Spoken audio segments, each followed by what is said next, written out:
Police in Oklahoma say a man walked into a food processing plant and cut off a former co-worker's head. That was yesterday, just after his boss had fired him, according to police.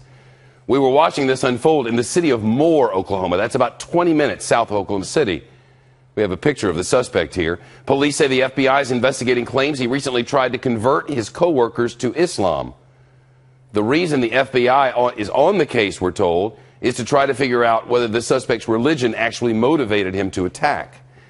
Investigators say it appears to them the suspect stabbed employees at random. And listen to this 911 call.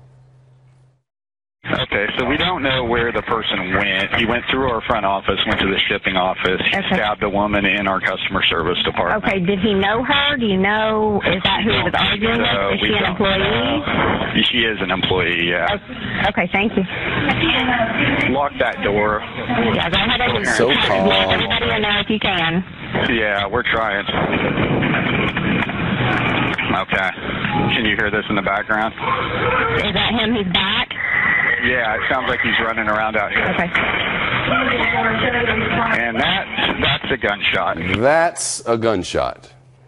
Police say after the suspect attacked the first woman and cut off her head, he then stabbed another woman before a company executive shot him. Trace Gallagher in our West Coast News Hub. Man, what more are we learning on this one?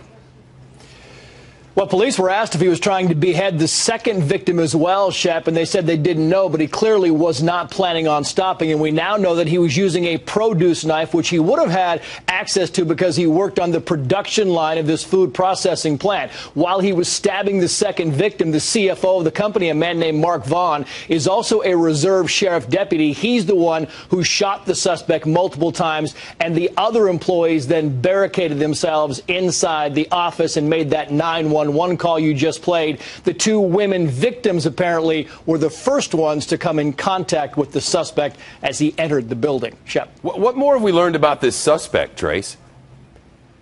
Well, he is 30-year-old Alton Nolan. We know he has a record, served time in prison for drug offenses as well as for assaulting a state trooper back in 2010 after a traffic stop. And after that assault, he fled into the woods and led police on a 12-hour manhunt. We do not yet know if he was fired from the processing plant because he was trying to convert his co-workers to Islam, but police were asked about domestic terrorism. Listen.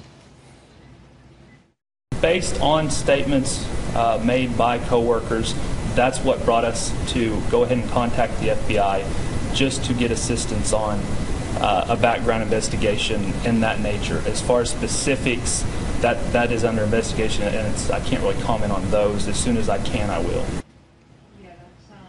And, of course, right now the FBI is clearly looking at his social networking footprint to see if he had any contact with anybody overseas, Shep. And there are now reports from witnesses inside the building that he was shouting Islamic phrases as he conducted the attack. Police are hoping to interview the suspect at some point in the hospital later today. Shep. Trace Gallagher in Los Angeles, thanks.